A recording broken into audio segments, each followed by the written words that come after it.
Hey everybody, good morning, good morning, good morning. Hope you are doing well. Hope you're going to have a happy Wednesday.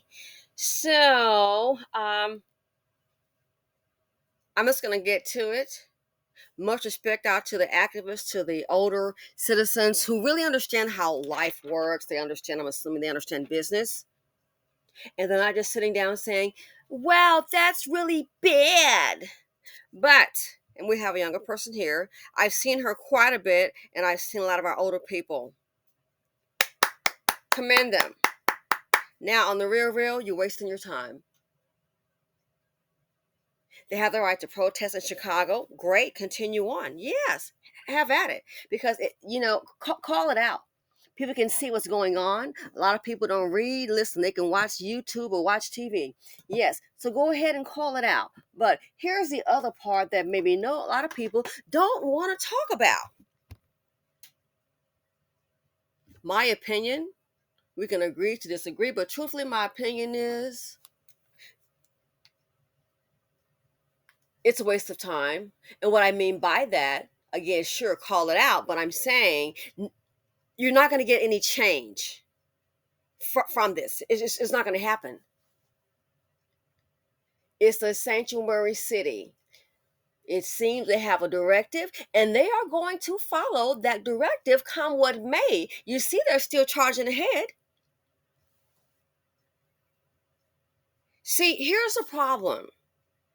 There are cultures within culture.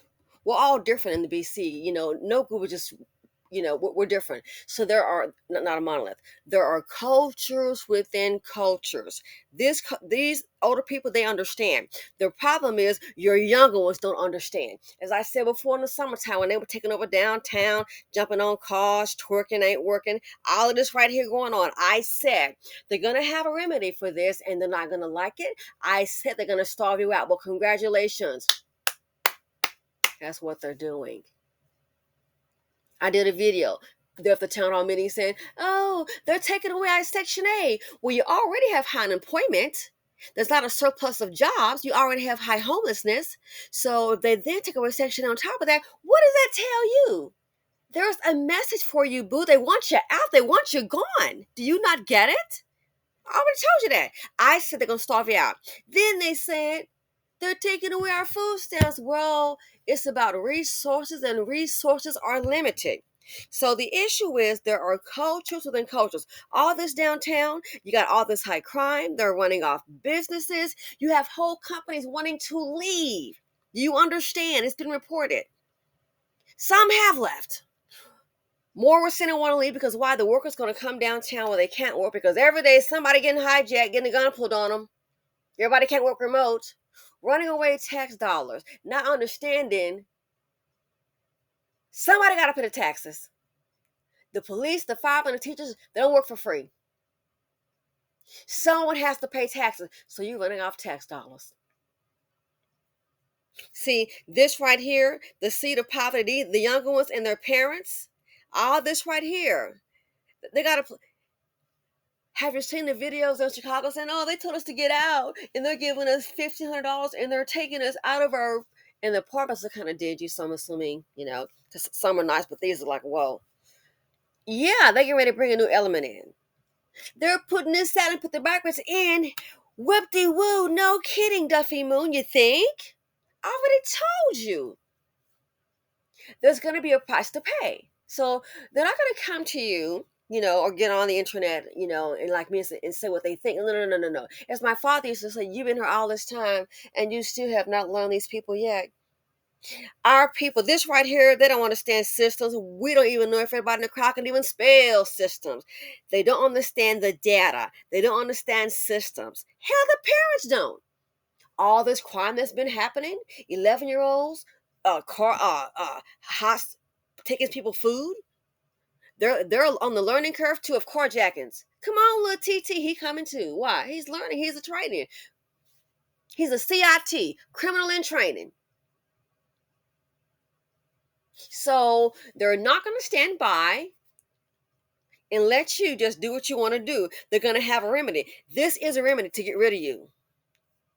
Congratulations. This is a remedy right here. I'm like, this is not, you cannot continue this, but oh, can't tell them nothing. So this is the reason why. And their parents, remember the curfew. They want to have a curfew for the children when the parents were opposed to it. Well, this is your seed. Don't want to deal with it. The parents checked out. There are cultures within cultures. And that is why this, I appreciate it. I applaud her, this gentleman. I've seen quite a few older looking like grandparents down there. They get it.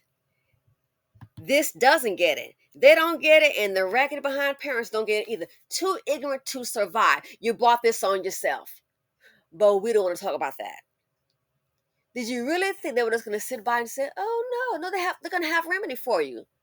See, while you're sitting up here playing, somebody's sitting up here planning. What's the plan now? Only plan I see some seeking litigation and going down to City Hall hollering. The pen is mightier than the sword. And they're using that pen to move all that money. How in the hell $1 billion spent? Oh my goodness. And see, here's the other thing. And I know some are going to get hot, whatever.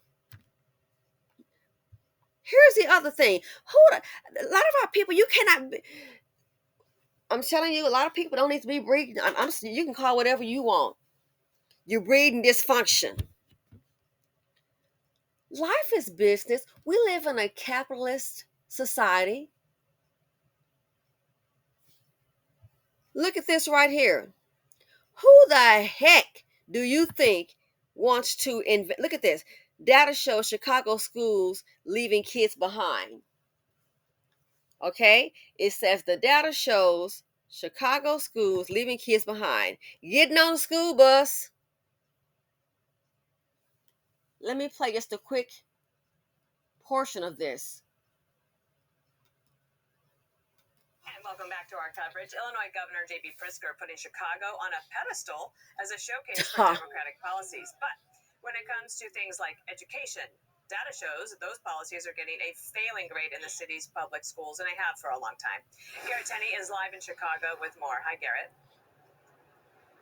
Yeah, Dana, good morning to you. Sadly, even describing it as a failing grade seems generous when last year only 1 out of every 4 Chicago public school students could read at grade level, and only 17% were proficient in math. 1 in 4 could read at grade level, 17 proficient in math. What are you going to do with a population like that? We literally are seeing before your eyes functioning illiterates.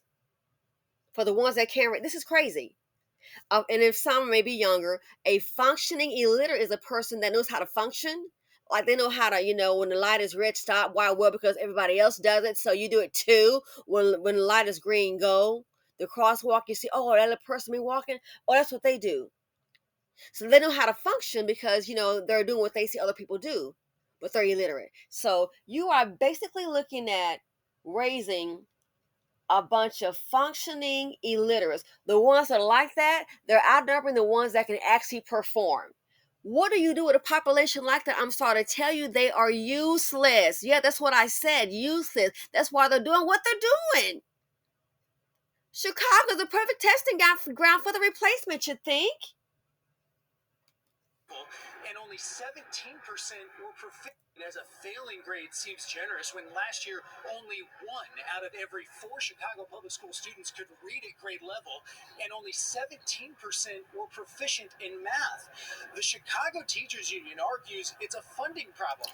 It's more than a funding problem. It's a parental, I don't give a darn problem. It's a behavior, discipline problem. Do you know 1 in 4 can read at grade level? So how the heck are you supposed to go out here and go get a job and keep up with the manual, a training manual? They don't need you. Do you really think somebody's going to invest in this culture? In this group with this problem? Who's going to say, well, I'm going to pick up the baton and we're going to carry on? Are you kidding? There's so many behavioral problems. They're quick to get violent and jump. So guess what? They're going to leave you to your own devices. Gee, what else is going on? Look at this. Only 25% of Chicago students can read. So you wonder why you have high unemployment. Can't even read. and add behavioral issues onto it as well. Are you kidding me? That is why I say, and I have much respect for the activists. I'm afraid you're wasting your time. Sure, you're highlighting the problem, and that's great. But to effectively effect change, waste of time. What you're looking at, we don't want to face it, is a disposable population. Well, I mean, how useful are you? What you and AI, they don't need you. You can't barely read. You're looking at a disposable population, so that's what they're going to do. Can't tell it's nothing. Yeah, a disposable population is what you see on the screen. Some of them, based on the stats, functioning illiterates. Don't nobody need you. They got AI. And they got a whole bunch of immigrants to buy. Only 25% of Chicago students can read. You got to be kidding me. You have got to be kidding me. Illinois Governor J.B. Pritzker has been bragging about the DNC's host city as an example of how Democratic policies are working. Critics argue no, it's the opposite, especially when it comes to teaching Chicago's children. One Illinois parent says the Chicago Teachers Union bears some of the blame for the grim situation. Just 1 in 4 Chicago students can read at grade level. It's even less than that for our low-income students. 40% are chronically absent. Say what? 40% are chronically absent. Where are you going? How in the world can 40% of the students be chronically absent? What are the parents doing? Do you not see the report cards? Are you not looking? Do you not have conversations with your kid? Oh, I don't know. Even as an aunt, I would have, like, sometimes my niece and my nephew would come over and come visit me. Yeah, that's really great and cool. You know what? And I would even do a thing. Okay, read this to me. You come visiting, just reading aloud. Okay, good. We're going to keep the party going. This weekend, yeah, we're going to the bookstore. I used to love me some half-price books. We're going to the bookstore. Kid love reading. Going to the book. Are your favorite authors? Load them up. Going to the bookstore. Read this out loud. Heck, I was on them years ago about stock. Kids already know about stock. Got their own portfolios. What's your account number? Transfer some stock over there. Like I told one a few months ago, did you check on that Apple stock? You've been having that Apple stock, Lord, for a long. Check on it. I forgot I lost my login. You don't know how to. You haven't been checking. Then next thing I know, I'm the record keeper, of course. I can't find the login. I don't have the account number. So I go back and I'm like, here you go. Oh, how'd you find it? I'm older. I'm your aunt. I'm a businesswoman. I keep records. I said, well, some of the stocks went down. You got some Apple stock. You don't have a whole lot of shares. Heck, even if you got 5 shares, by like $1,000 last I checked. So check on your Apple stock. How the hell are we gonna even get there? And we do those things to secure for our children. I'm an aunt. My life insurance, it's not for a spouse because he don't need it. Trust me, he doesn't need it. He gonna be all right. Trust and believe. His mama, they've seen through that. I'm not leaving him my life insurance. No. Green Eye's gonna be all right. Green Eye's gonna be all right. I'm not leaving him my life. But you're married. No, those folk got it going on. I know the situation. I'm not leaving it to him. I'm an aunt. I'm a black woman. It's going to the black side. My niece and nephews. That's where it's going. Spouse or not. Ooh, what if he got into divorce you and get your lawyer? Because it ain't changing. It is not changing. Ain't no way in hell. We don't have that kind of money on my side. Middle class people, of course. I'm saying about my niece and nephews, and that's just it. I don't give a darn who say what.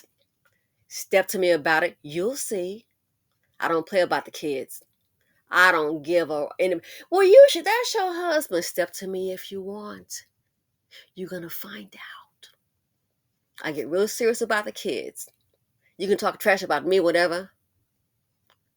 The kids or my father, you gonna, yeah, might be a little problem. Okay, that's kind of, that's that button to press with me. Okay. Other than that, I'm the nicest person you want to meet. But that life insurance, oh, my niece and nephew, that's how it's gonna be. It's been that way since day one. That's how it's always gonna be. I think about them. I mean, sitting up here, oh, her niece, she gone. Well, you're gonna have a hell of a better start than I did. We can't even, most of us can't, these people right here, when you got these kind of problems, most of the probably not even insurable. Probably not even insurable. This right here, who do you think is willing to invest in America, invest in this? The problem is too far gone. Just 1 in 4 Chicago students can read at grade level. It's even less than that for our low-income students. 40% are chronically absent, enrollment has dropped, and this is all while district spending has soared. 40% are chronically absent. What's that 40% doing? I wonder if the 40% is in this crowd. What are the parents of the 40% that's chronically absent doing? What the parents doing? I did the best I could. Did you really? I don't mean just the mom. What's the dad? Well, we stopped getting loans. I was just out of there. That doesn't absolve you from your obligation as a parent, financially and physically. You should still have an input. You are still responsible for the rearing of your child. One more time. This is, again, Chicago. You look at this right here, business wise. That's the population you want to get rid of. Some of our people don't even get it. Some just, they don't know how life works. Living and breathing it every day. That's the population you want to get rid of. Than that for our low-income students. Which situation? Just 1 in 4 Chicago students can read at grade level. It's even less than that for our low-income students. 40% are chronically absent. Enrollment has dropped. 40% chronically absent. No interest. Breeding a whole generation of functioning illiterates. Know how to function. Know how to lock the door, open the door, take a bath, wash their ass. Put on some clothes, put on some shoes. I'm going to do me a hairdo. Where's my do-rag? Functioning illiterate. Kind of reading? Oh, can't do that. And you wonder why they're taking away the Section 8. They're taking away the food stamps. They're moving some of them out and bringing the immigrants in. That's why I say I applaud, much respect to the elders here. But this is the problem. See, the parents of these right here are not going to be in those meetings. I doubt it. Are you 40%? What the hell are kids doing? You're not in school? What? Woo! And no offense intended, call it what you will. If it were me in charge and you got 40% not going to school, I would cut the Section 8 off too. Because you already know, we're going to be paying for you forever. Get them out, out, out, out. That speaks volumes. I might cut the funding too. Because that speaks volumes. And then Poverty D, Poverty P gets together and they release their tragedy on society. Well, guess what?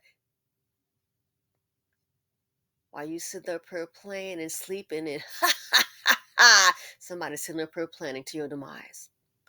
Who want to keep on, let's be realistic in business. Who want to keep on funding it? Because you're like, man, this one, it's not going to ever get any better. It's getting worse. Don't understand business. So this for the activists, this here is your problem. And their parents. This is your problem. Or they say right here is your problem. And that's why doing all of this, it's informative, appreciate it. It's not going to bring about any change. It's just not. So while you're trying to move forward and you get it, the seed of poverty doesn't.